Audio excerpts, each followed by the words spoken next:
Here we are. Good afternoon. Welcome to another Kerfuffle.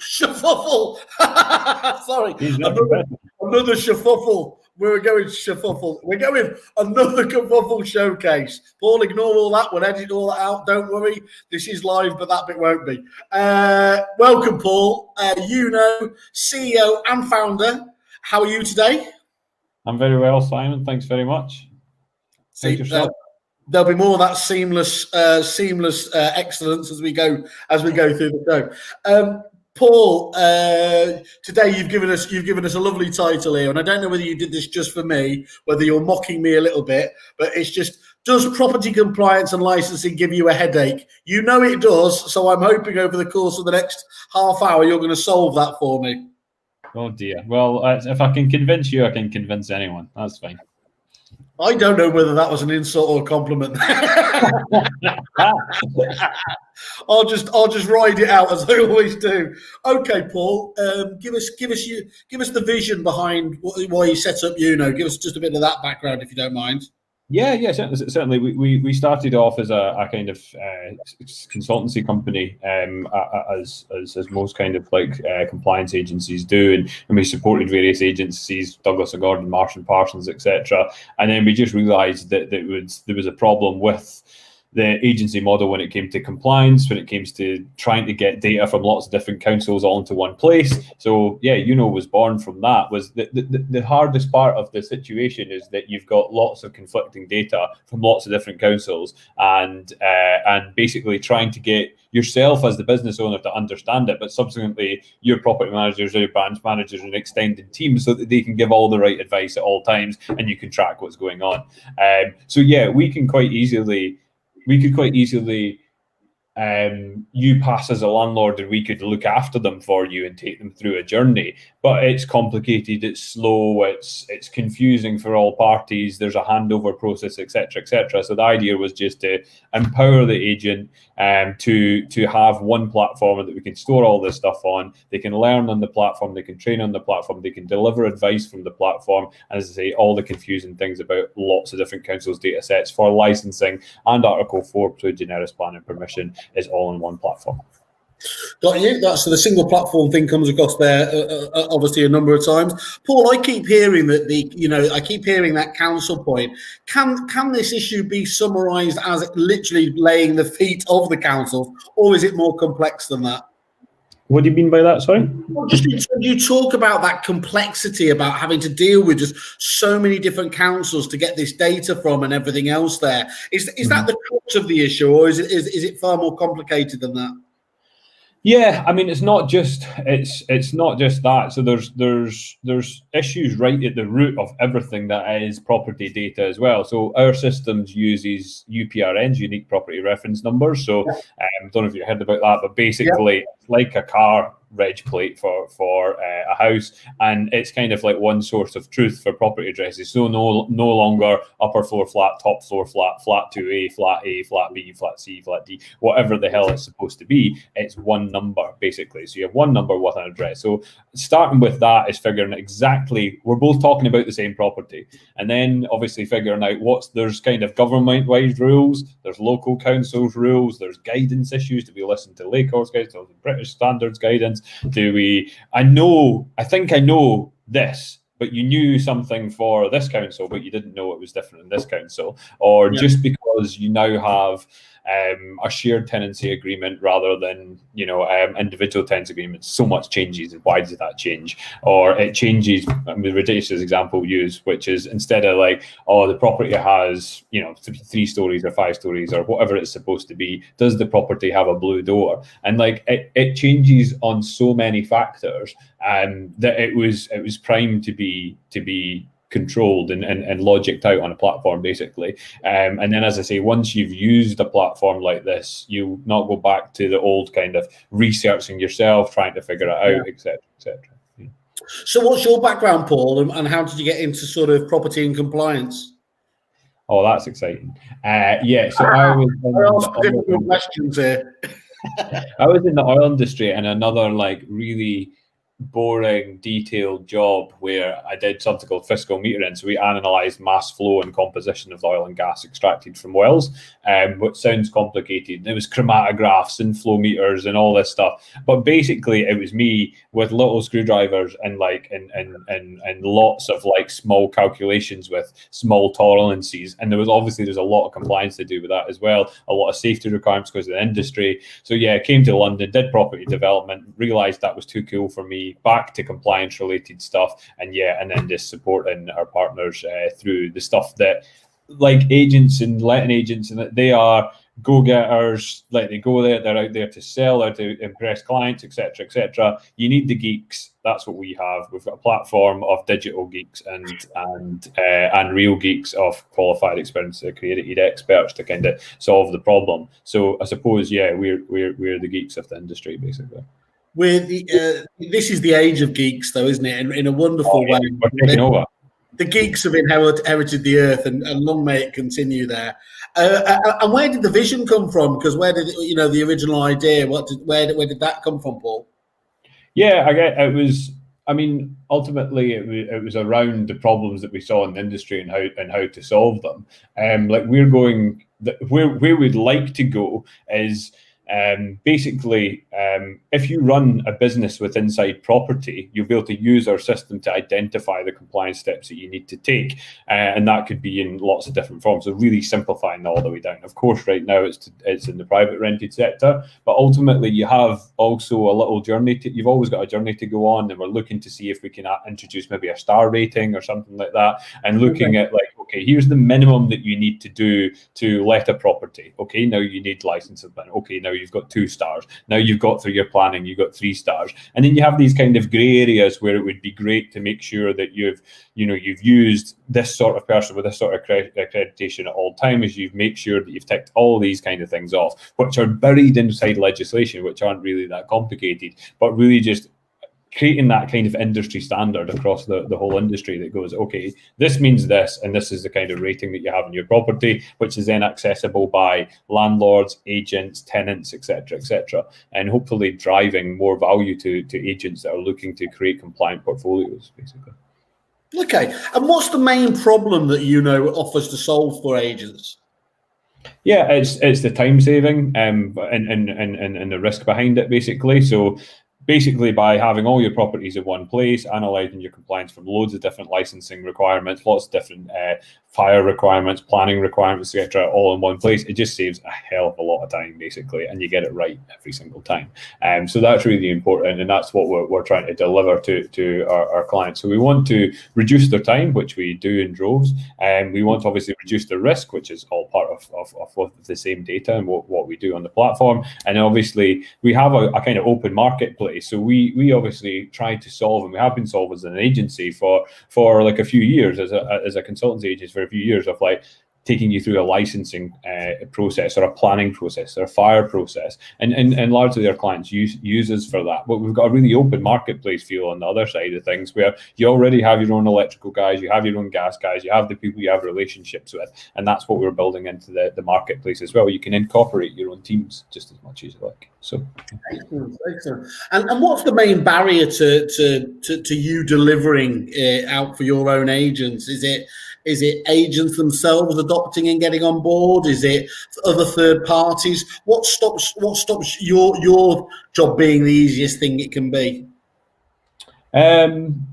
Yeah, I mean, as you say, there's a bit of a lack of understanding, or not wanting to understand, because it opens up a bag of worms. Basically, that's the process. So I guess a lot of our job is the platform has been built to educate, built to simplify. So I guess it's for agents to, I mean, if you think you have an issue and you think you're putting your head in the sand a little bit, then yeah, reach out for a chat to us. We can give you a free trial. If it's for you, it's for you. If it's not, it's not. I mean, some agents will have more problems than other ones. Some people will think they have it sorted and it's not. I mean, 99 times out of 100, when we scan a database, there's a lot of risk in there for the landlords and for them, because obviously the agent is just as liable as the landlord when it comes to this new legislation. So that's an interesting. But how do you quantify that risk then when you're looking at that?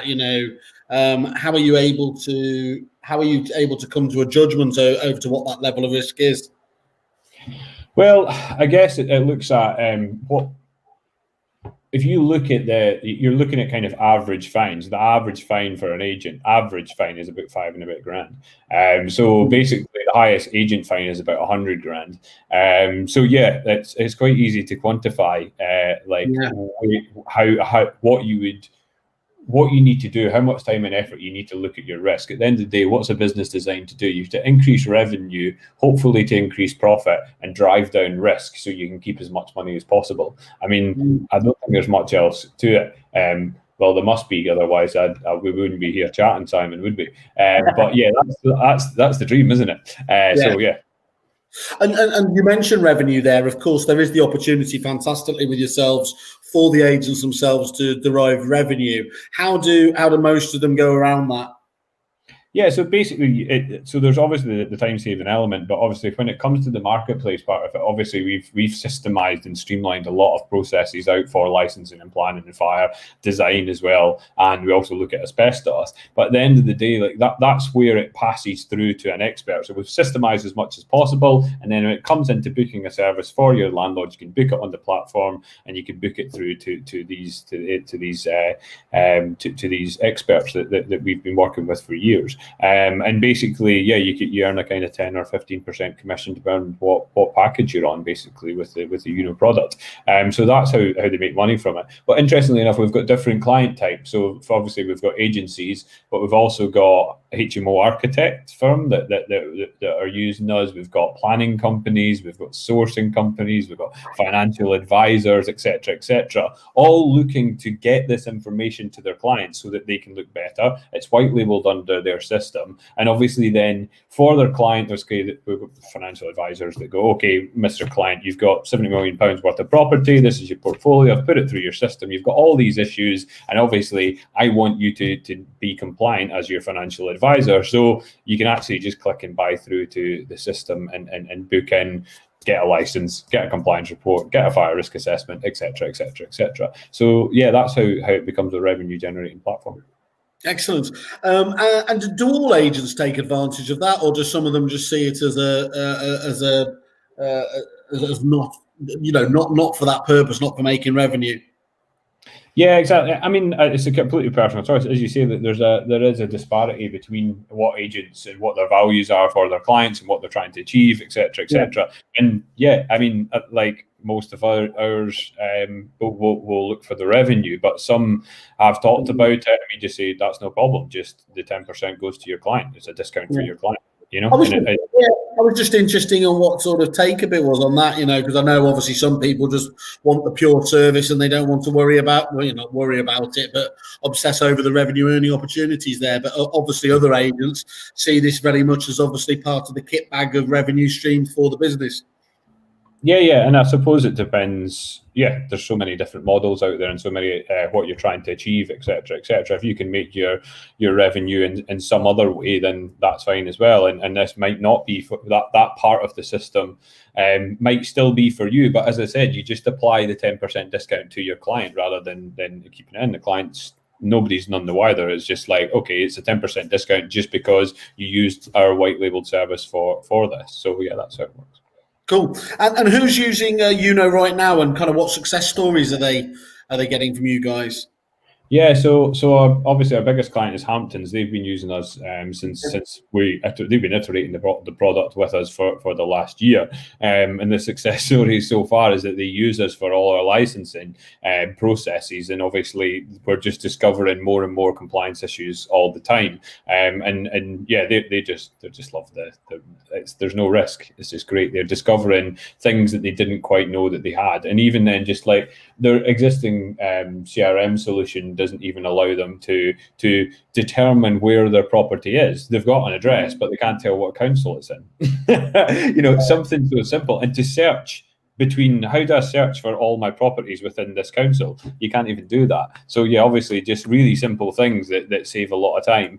And that's what they love about it. And then, as I say, from other agency standpoint, it's a revenue generating machine. As I said, like you've talked about, like who gets value out of who doesn't, etc. Like if you are a single agency in a council area where where there's not a lot of licensing going on, there's no Article 4 planning restrictions, etc., etc. I mean, you probably are, from a risk perspective, not at as much of a risk, but there's also, whether you need a license or not, all HMOs and all the rest of things, obviously licensing is mostly not HMOs, but obviously it's a dirty word. But if you've got two sisters and a friend living together on the same tenancy agreement, it's a HMO, and there's loads of things you as an agent are at risk for, whether you need a license or not. And that's something you need to protect the interests of you and your client. So yeah, that's super important. And obviously then licensing changes on average every 8.2 days.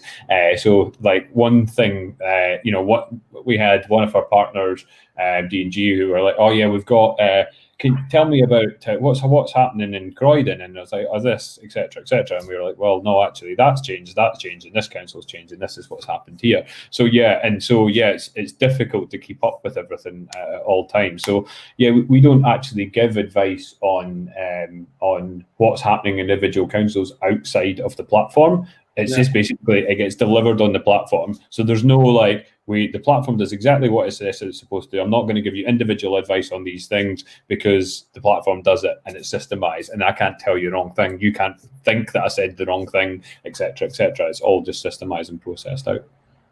That's great, and one of the big benefits you've obviously got there is with the likes of massive companies like Hamptons coming on board. You've clearly got scalability there, haven't you? In terms of nobody's got to worry about that side of things. You've got the ability to get this out there in the way that it needs to go.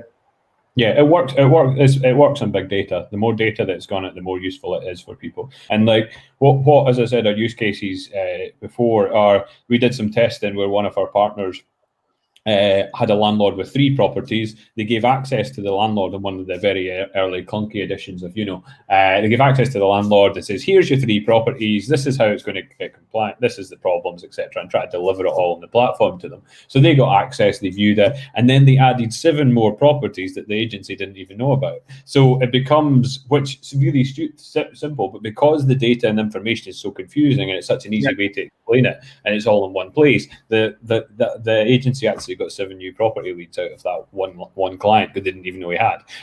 So yeah, that was quite interesting. So there's a lot of different use cases, and as I said, it's like it's such a modular, systemized platform that it can be used by agencies, by planners, by architects, by portfolios, etc. You white label it. You might have 300 of your own properties, but say for example you've got one of your client you've got 10 of his properties and he's got another 20.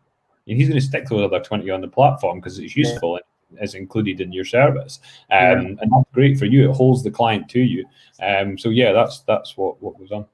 So you're turning it from that quite cold data description, aren't you, actually into useful information that any agency can actually turn into business winning opportunities. Yeah, exactly. Yeah, I mean, at the end of the day, so basically, it's kind of like being able to run your own planning and licensing data consultancy without actually having to do anything. And get referrals through a platform that you don't actually have to do anything. So yeah, that's the kind of beauty of it. So yeah, it's been fantastic the last year building it. It's been interesting. Good. Well, they're always exciting times, aren't they? Getting building your new businesses and everything else. And it's a bit unfair of me, but how big do you think? How big do you think the problem, the ostrich problem, agents sticking their head in the sand, ignoring compliance? What percentage? And this is just a complete ballpark figure. What ballpark of agents do you think don't have a full grasp, a full understanding of the compliance issues? Well, it's 90+%. I was hoping you'd say something like that. But yeah, that's just not like that. That's as I said, so the whole point in like why we set up before the data sets and all the rest of the thing was to give access to accredited people to give you advice. Like I do content with Fixlow and we've got partnerships starting with them and all the rest of the things, and it's like you don't know what you don't know, and like the more I know, the more I don't. I'm like, oh, I don't actually know what that is, and like it on the face of it, sometimes can seem really simple, but it's pretty complicated, and that's why And getting ever more complicated, isn't it? That's the key. And I can't think that there was.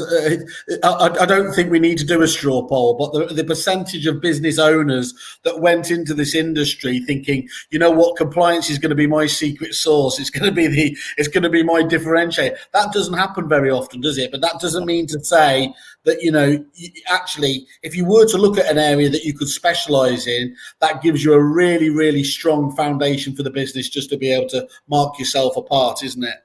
Yeah, so one of our early individual independent agents, they did precisely that. They completely, and this was before, but just in the standard consultancy model before, Yuno. And then we worked with him, he learned more about it, etc., etc. And he was educating landlords, his own and new landlords that came to him. And some landlords went, yeah, I don't care, I'm going to risk it for a biscuit, shall we say. But the majority of his landlords are like, you know, I wasn't actually told that by the other two agencies. So you told me if I put in two sisters and a friend, I'm going to get, you know, I'm going to have to spend $3,000. And he's like, yeah, you will. It's like, well, that's great. What have I done by that and I didn't know? But they did actually spend the money because they realized that for, you know, getting, you know, 3 tenants, 2 sisters and a friend living together was much more beneficial because they got another £300 a month, so it paid itself off in a year. But yeah, arming the agent with that kind of tech and arming with the information and arming them with the cost to go through this process as well. But obviously, I mean, you've got selective licensing schemes, which one side of the street, if you've got a family in it, will need a family or 1 or 2 people will need a license. The other side of the street, you don't need a license, so you're screwed anyway. So difficult. Yeah, you're quite right. There's always a demographic in any industry that say, look, I don't give a toss, frankly. But actually, the majority of people have to respect that thought leadership. It might not be something that they themselves get passionate about, but it's something that they have to be on top of, and that's where the huge opportunity lies, isn't it? Exactly. Yeah. Cool. So, what does 2021 have in store for Yuno, though? Apart from all these vaccines that are fantastic and dropping off there, and everything's going to be happy again. What about the business side? You're in a very exciting phase of growth for the business. What do you? So we're just at the start of onboarding. So we've got our existing clients that have been with us in the consultancy arm, which are all obviously moving or have moved across to Yuno. And then we also have obviously new clients we're speaking to, like, as I said, some interest in, okay, I'm a financial advisor, I'm an architect, I'm all these sort of things and wanting to use the platform and partner with us. So yeah, it's just learning about all these different clients and how we can be useful and how we can change the platform to be more useful to our users. That's the kind of key to it, because you can only go so far with your own ideas. Then after that, it's like, what is actually the next thing to build? And then we're going to hire somebody with a really cool job title name like geospatial data scientist or something like that. I'm sure we need them. I see these flying on its way into you right now. I just got it just now, Simon. No, sorry, you've been rejected, mate, Paul. Not for the first time. Yeah, so like we need that. Like we are expanding throughout the UK. We're adding Reading, we're adding 4 Essex Council just now, Birmingham and Manchester before Christmas. So it's just kind of like on what our users want. If a agency comes to us and says, like, we operate in none of the areas you currently cover, we just say, okay, where do you cover? And then by the time you're live, it'll be, and you're paying for it, you'll be free until we've got all your areas on it. So that's how it works.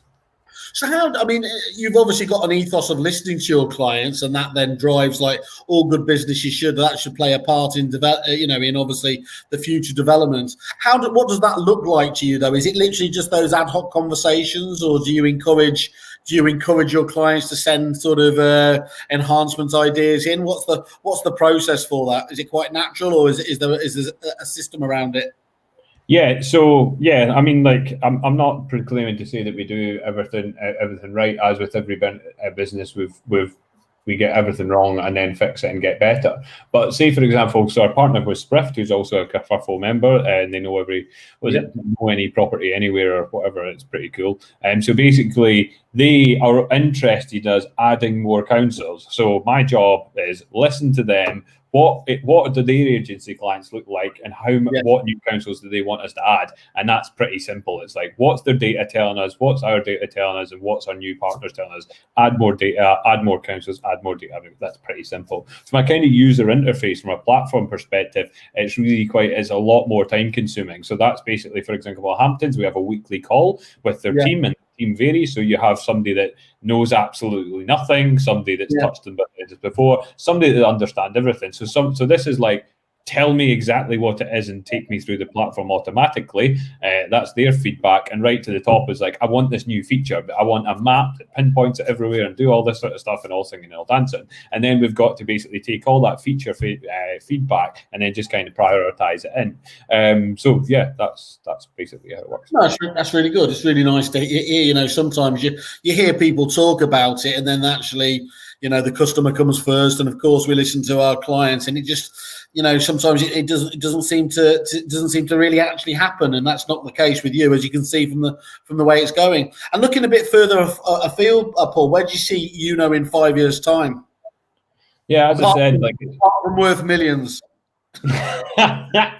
Well, maybe. Yeah. So basically, it's about expanding that same ethos out. Basically, we want to have the data all on the platform for the whole of the UK. We want it to be able to serve multiple business types. So as I say, we've got lots of different kinds of clients, and how they're using it is really important for us. I mean, I can kind of estimate that what I would like to happen is, as I said, I would like to be able to, for any business to be able to, any business that operates with inside a property, so that could be a commercial premises, and then that breaks down to restaurants and offices and etc. So you put in, this is my address, this is the sort of business I'm running, this is how I'm running in it, and it takes you down an action plan from the highest risk down, and then it bolts you onto a marketplace of experts that can take care of that for you if you want, and then monitors the compliance of your business portfolio as well. So you might have offices, you might have residential, you might have mixed use cases, etc. So it's basically trying to build that all into one place. It's kind of like, I mean, let's think of some buzzwords. Non-exciting, Wikipedia for compliance. Exciting, Bloomberg for compliance. Yeah, I guess that's it. I love that. Yeah, that gets me going there. We'll ask all of our, you know, all of our watchers and Kerfuffleites to give their own ideas as well, and we'll forward those on to you in time. It might be different. It might be different. Yeah. I'm looking more broadly, Paul. So what about the industry in general? How do you think that's going to change over the coming years? Yeah, I mean, I think that's kind of what we saw before we started investing in the tech of Yuno, was this professionalization in the marketplace. The mom and pop landlords are getting squeezed out. It's getting more professional. You've seen that through taxation. You're getting pushed through taxation. You're getting pushed through Arla and Arma. There's more accreditations getting put into place. There's more compliance put in place. There's regulation coming from all sides. And the only way for that to work is the economies of scale. So you'll get less individual landlords. And obviously, I mean, whatever that 80% of the market has 2 to 3 properties, that average will start to go up, basically. And that's kind of how I see it, as a kind of professionalization in the market. And obviously, compliance is one element of that, which is a bit of a headache. And that's what we ideally aim to be, is that kind of market leading data partner and platform partner to basically take that headache away, so you can concentrate on running your portfolio. Prop tech paracetamol. You can have that. Nailed it. Okay, that's great. Really interesting to obviously hear about, obviously, you know, your thoughts about that. Obviously, someone who's going to really understand and know that we're going forwards. And you've been really kind, I've got to say, Paul, in terms of, let's just have a look at your, I think I've got it up here on the page. Let's just have a look at your wonderful landing page up on Kerfuffle at the moment. Yeah, I know. I always feel that as well. So obviously we've just got you on, so that explains why you haven't got reviews, but we're going to be obviously seeing those come through. I'm absolutely certain now. We've obviously got a fantastic deal here as well, haven't we, Paul? Do you want to just talk us through that, what you've been able to do for our Kerfuffle members? Yeah, exactly. So it's twofold, basically. So basically we're given access to the Yuno platform. The Yuno platform is obviously white labeled. Before we get to white labeled, you might want to try it out. You've got problems right now. Generally, people come to us like, I have a problem and I need to get it solved. So our objective is to help you get that solved. So we're given access to the platform for 60 days for Kerfuffle members, usually only 30 days, and you can add up to 20 properties to the platform. You can try it out. You can, before you even commit, and obviously our idea is to solve as many problems as we can for your 20 highest risk properties. And that's, it's no obligation. Try it out. Let us help you, etc., etc. Help us help you again. I'm gonna get that GIF out for you on the social campaigns. Thanks for that. That really is generous. We're not a big fan of things like setup fees here, and I know it's not possible with every supplier, but where you can, let people suck it and see and do that, and especially where you can extend it out like that, so they can really give it a good go. I've said, you've probably seen on a few of the webinars, I said now is the perfect time to be deciding on who your partners are for 2021. And that ability, if you can get on board with you guys, give it a test in the run-up to the new year, obviously, whilst things are quieting down a little bit there, could really show up a valuable supplier stroke partner going forward. So again, I thank you there. Just as another couple of obviously things in terms of there, we obviously have the we've obviously got, you've been kind enough to put the price point in there to talk about that, your different models, and there's the integrations tab where you talk about obviously Sprift having partnered up with you guys and the CRM element. So we're always encouraging our Kerfuffle members, go and do your due diligence on the site. Look at that quite niche information there. If you're a Sprift partner, it makes obvious sense to pick up the phone to Paul and see how that works, or save yourself the phone call. We've got this wonderful pink button in the middle of the screen for everyone, and we'll forward on any queries directly to Paul and his team to answer as well. So Paul, I want to say thank you again. Let me just summarize though in terms of the key messages we've got here. So as far as I'm concerned, in terms of, you've obviously got the first and most important thing is reducing the portfolio risk.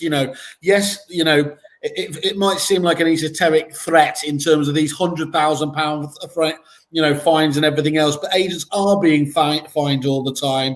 Whether it's the 5,000 or higher and everything else there. This is really an insurance policy about making sure your business is safe and everything you've worked for over the course of the year. Could you imagine, here we are coming into November, you get hit with a fine at the end of the year and your profit margin disappears. That's not particular. That would really put the crowning turd on 2020, wouldn't it?